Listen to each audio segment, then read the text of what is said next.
बोल सच्ची दरबार की, पवन सुत हनुमान की।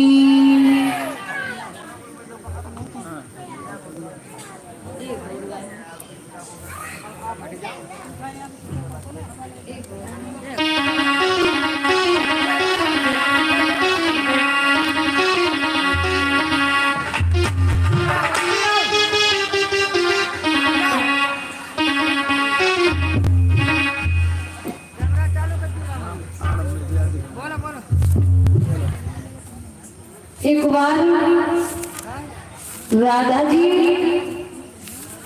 भगवान कन्हैया से कहने लगी है, कन्हैया आप मथुरा नगरिया के लिए जाते रहे हो, पर मुझे एक बात बता दो कब वापस लौटोगे। तो कहने लगे बोली हो राधा, चले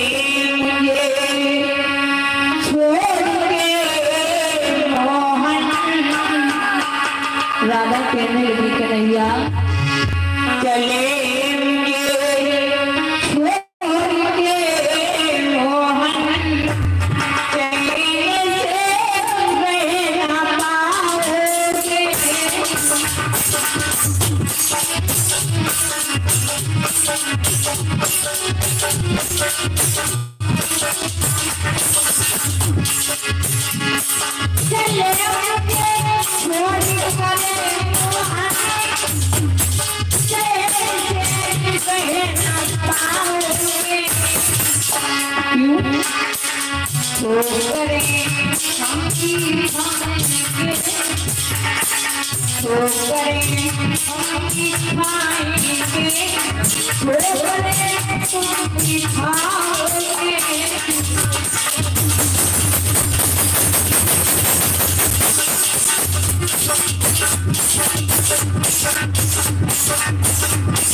बोल सच्ची दरबार की, पवन सुत हनुमान की। और जी 101 रुपया लक्ष्मींद्र भैया जी।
बोली सच्ची दरबार की, पवन सुत हनुमान की।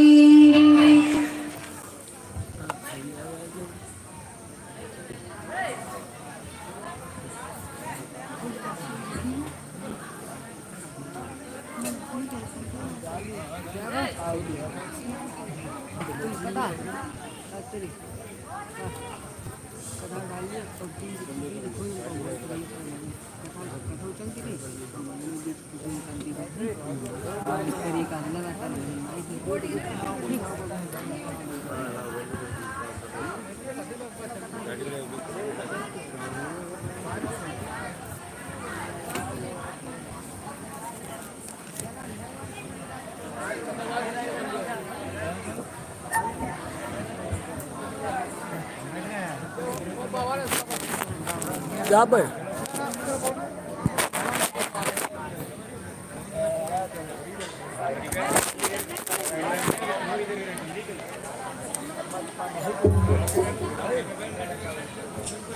Hello hello hello hello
hello ओम नीलांबुजकोमलं सीता समारोपितवां भाग्यं प्राणेन सायकचारचापं नमामि राम रघुवंशनाथं।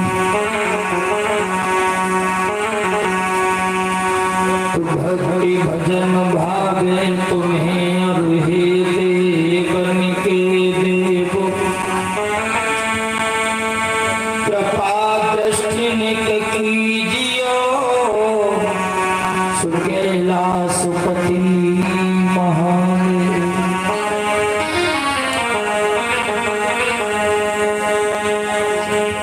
ना मोहि चाहिए बाहुबल और ना खर्च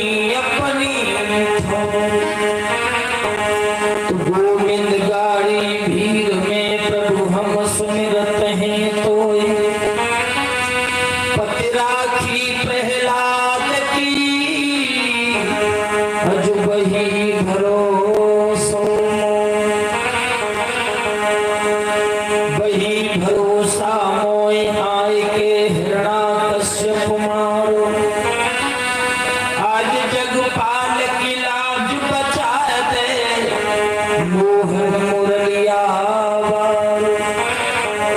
आ जाइए, बुलाने के माध्यम से छोटी सी वंदना गौर करेंगे कथा प्रसंग के बारे में।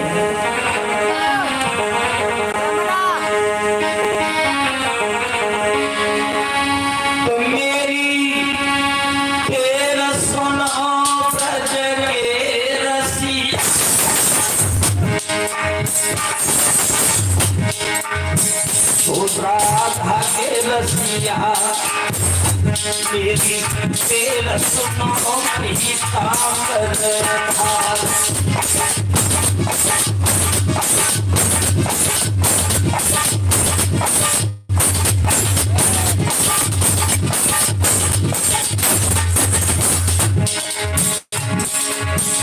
मेरी तेरा सुनो के रसिया ब्रज के रसिया,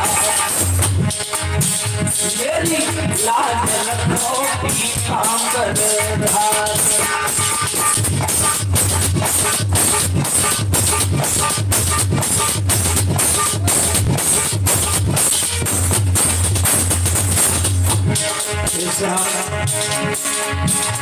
अरे मस्तानी आवाज वो आवाज प्रभु जवान में आई के बढ़ाए गए सारी,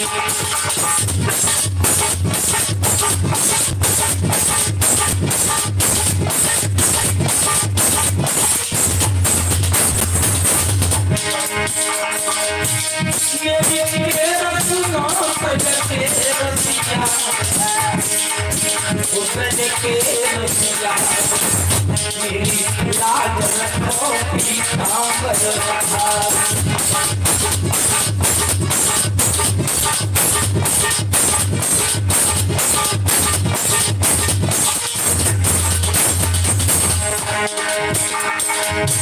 अरे गजरे जबया बाज गई हो आवाज, प्रभु है को तीनों आपस संधार।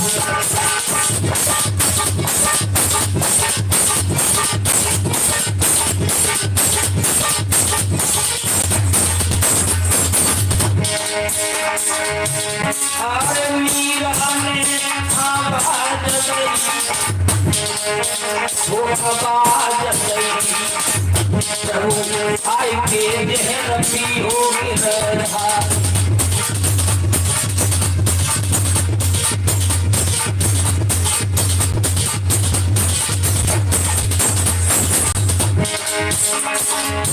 मेरी तेरा सुनो ब्रज के रसिया, ब्रज के मेरी लाज रखो पीतांबर धार।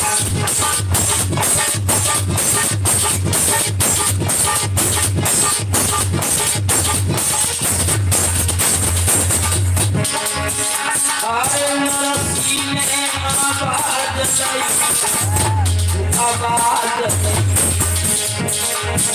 प्रभु राम को भात भरो बनवार।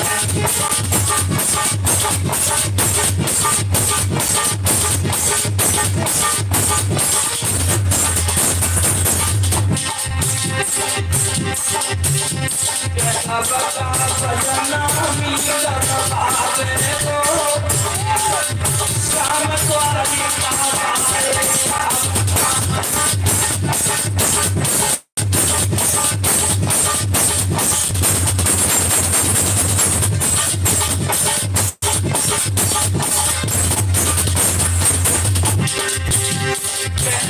मेरी बदना मीरा बाबे को कोई द्वारिका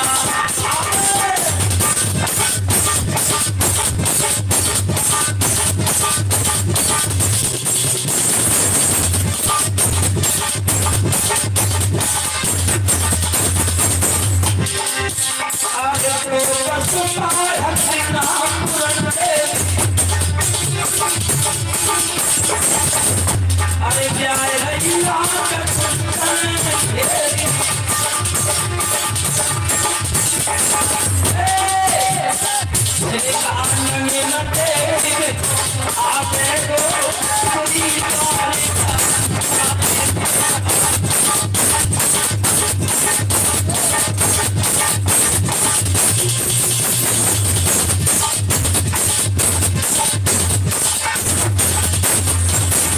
अरे गजयो तुझी हानर जन्म भीतर अरे क्यों भरी सूरी नहीं जन्म ऊपर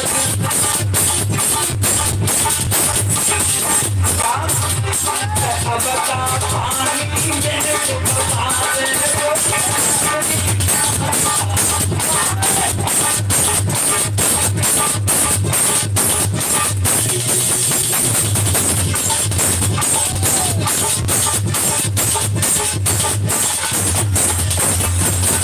अरे घर का कोने तारे आज जगपाल घरो है पाने अब मेरी लाज बचाए देखो आवे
सभी बांधव,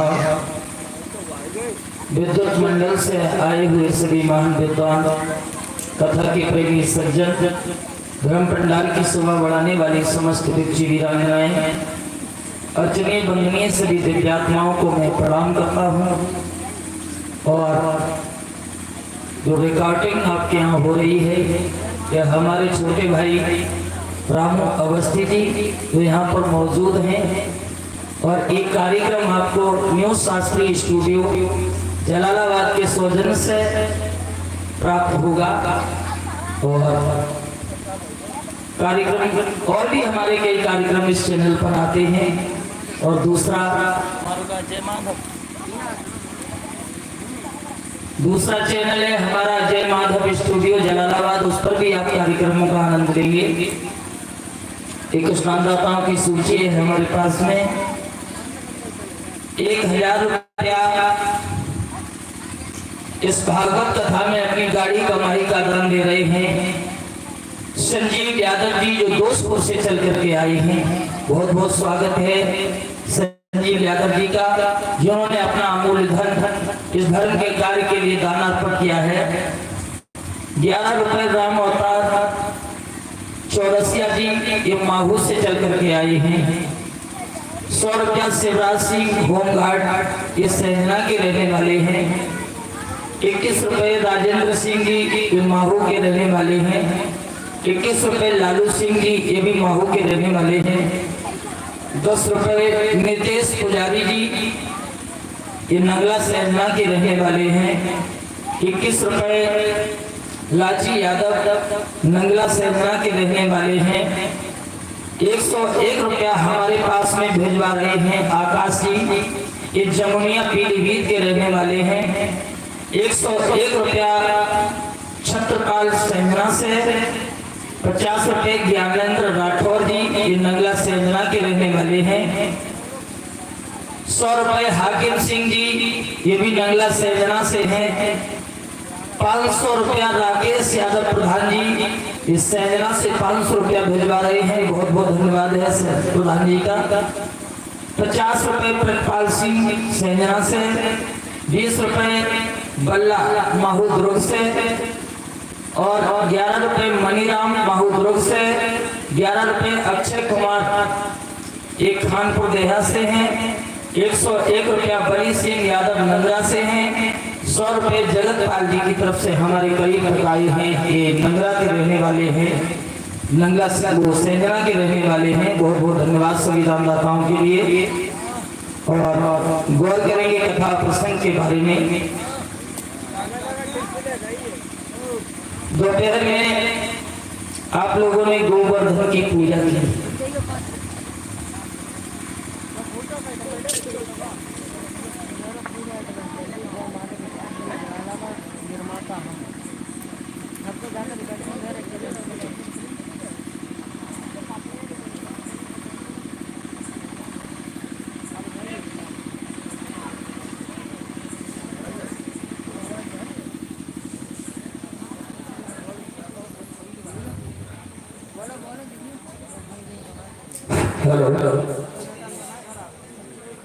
सुखदेव जी कहने लगे कि हे उत्तराखंड परीक्षक, भगवान ने बड़े हर्ष उल्लास के साथ में पूजन कराया। एक तरफ तो कन्हैया पूजा में सम्मिलित थे, दूसरी तरफ भगवान भूत को बदल करके गोवर्धन के साथ में भोग लगा रहे थे। सभी ब्रजवासियों ने बड़े आनंदित होकर के भगवान का पूजन अर्चन किया। भगवान ने गोवर्धन का पूजन क्यों कराया? ये गोवर्धन पूर्व जन्म में कौन था? ये गोवर्धन मेरगिर नाम का पर्वत था। भगवान जब रामा अवतार में थे तो इन्हें की बहरी सीता का रावण ने हरण कर लिया था। सेना को लेकर के भगवान जब लंका के लिए चले तो बीच में समुद्र आ गया। इनकी सेना में 2 बड़े अच्छे इंजीनियर थे जिनका नाम नल और नील था। विद्वानों ने बताया कि समुद्र में पुल बनाया जाए, पुल पार करके हम लोग लंका तक पहुंचेंगे। तो ये जब समुद्र में पुल बनाने लगे, सभी वृक्ष भालू बानर बड़े बड़े पहाड़ों को लेकर के आते थे। मेरगुल पर्वत को लेकर के हनुमान जी जब चले और ब्रज भूमि में पहुंचे तब तक पुल का कार्य पूर्ण हो चुका था। समाचार मिला कि जो बंदर जहाँ पर पर्वत को लेकर के आ रहे हैं वो वहीं रख दे। हनुमान जी ने इसे ब्रजभूमि में रख दिया। गोवर्धन प्रकट हो गया, कहने लगा प्रभु वो शिलाएं धन्य है जो उस पुल में लगेंगी, भगवान जिन पर 40 वर्ष करके निकलेंगे वो शिलाएं धन्य हो जाएंगी। मैं तो बड़ा अभागा हूँ। हनुमान जी ने राम जी का ध्यान किया, भगवान वहीं प्रकट हो गए, कहने लगे चिंता न करो मेघ, अभी तो हम एक बार लंका जाएंगे, एक बार आएंगे। हम तुम्हें वरदान देते हैं कि द्वापर युग में 16 कलश से जब मेरा यदुवंश में अवतार होगा, मैं रोज तुम्हारे ऊपर बांसुरी बजाऊंगा और रोज गाय चराऊंगा, मैं तुम्हारा पूजन कराऊंगा। भगवान ने आज वही वचन पूरा किया, गोवर्धन की पूजा कराई। धीरे धीरे कन्हैया अपनी लीलाओं को करने लगे। अभी आप कथा श्रवण कर रहे थे राधा माधव।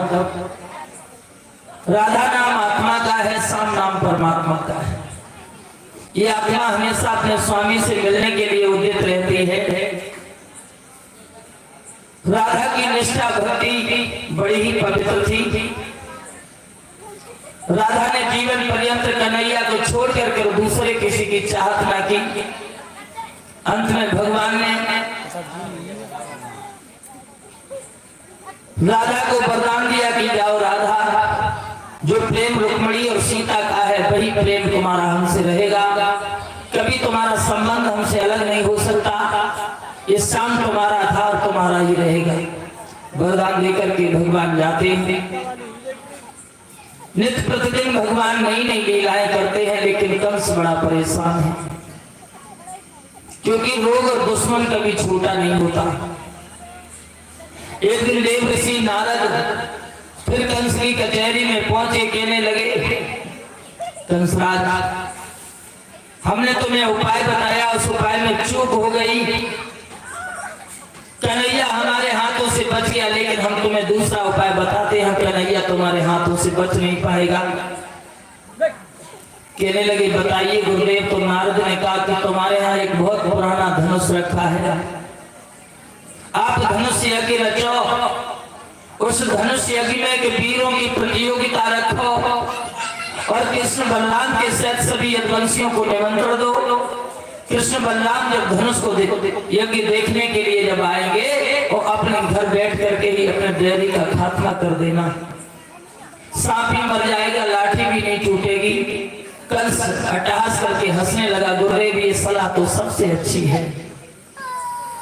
और फिर नारद मुनि कहने लगे लेकिन कंसराज इसमें एक दुविधा है, कौन सी? बताया कि लेकिन मेरा ये निश्चय और उनके आए बेगी देरी।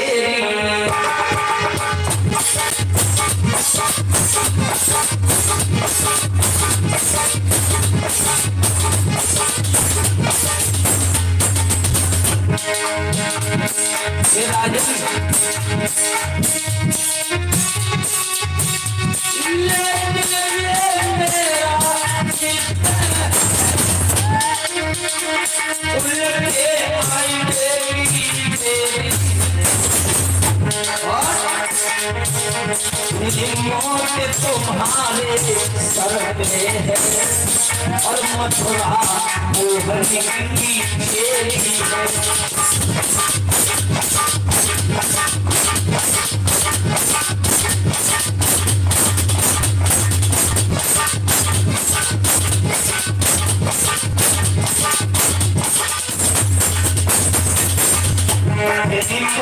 तुम्हारे सर पे है और मथुरा मोहन की तेरी है।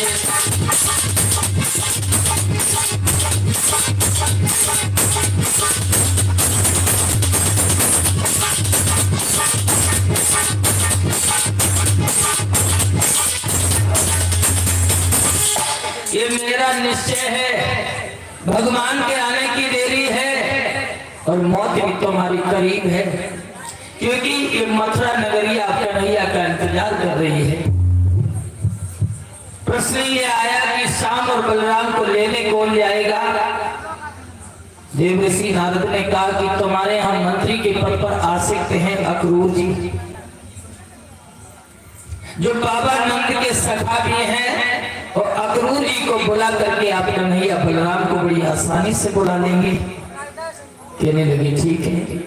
अक्रूर जी को बुलाया गया और अक्रूर जी को बुला करके अक्रूर जी से कहा भोजराज कंस ने कि अक्रूर जी तुम्हें वृंदावन में जाना पड़ेगा और वृंदावन में जाकर के कन्हैया और बलराम को बुला के लाना पड़ेगा। अक्रूर जी कहने लगे ठीक है। रथ को सजा करके अक्रूर जी वृंदावन को चलने के लिए उद्यत हुए।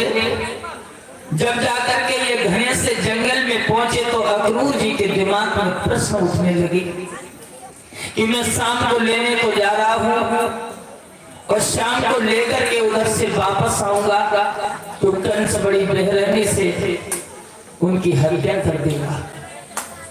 तब तक घोड़े दूसरी दिशा में निकल जाते हैं।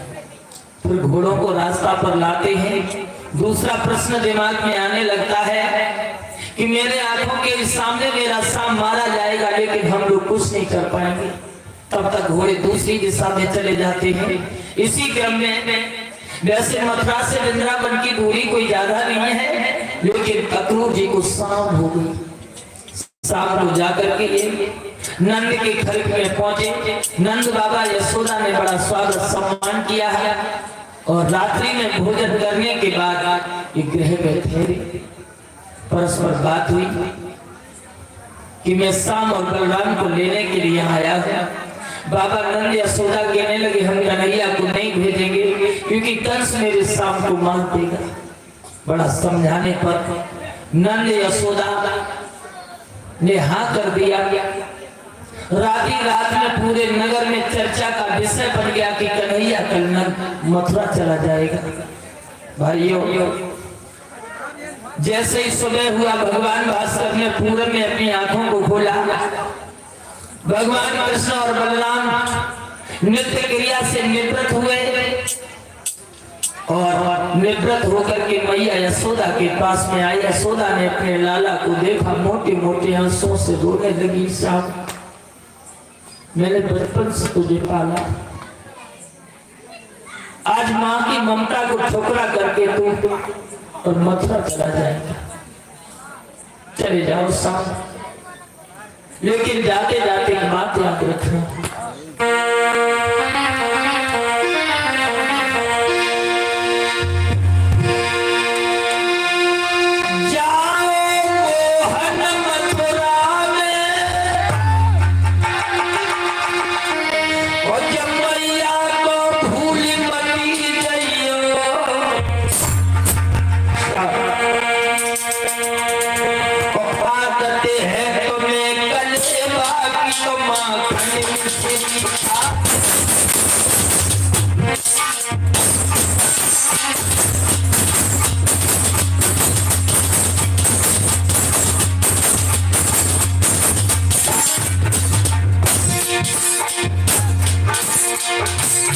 गरीबों की झोपड़ियों में तुझे अच्छा न लगा शाम।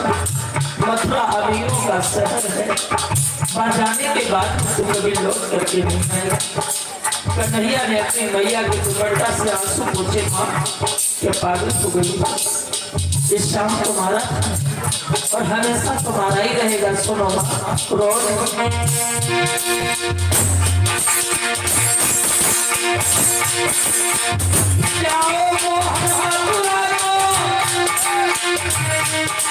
पूरी तो भूल मती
चले जाओ साहब, लेकिन लौट करके जल्दी से आना।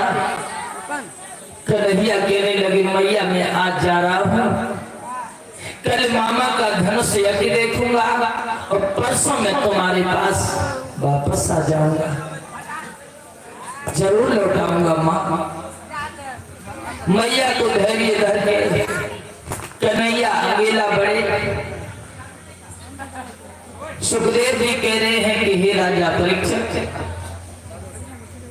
शाम जाकर के अक्रूर जी के रथ पर बैठे जब चले हैं, सभी ब्रज के नर नारी रो रहे हैं।